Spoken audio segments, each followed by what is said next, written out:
Welcome back to another technical deep dive here in the debug zone.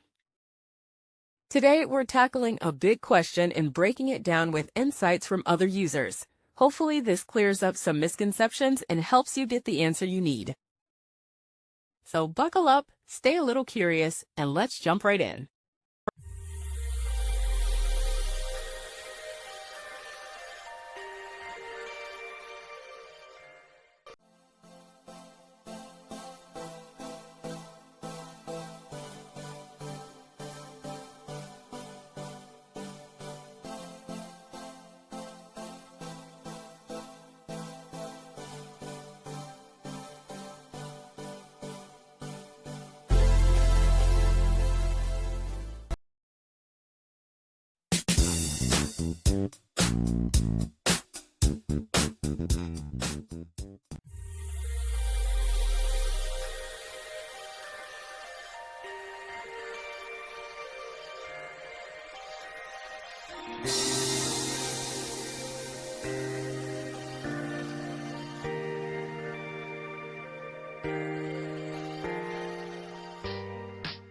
And that's a wrap.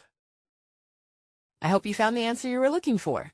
If you did, take a second to hit that subscribe button. It really helps out. And let me know in the comments which solution worked best for you. See you next time in the debug zone.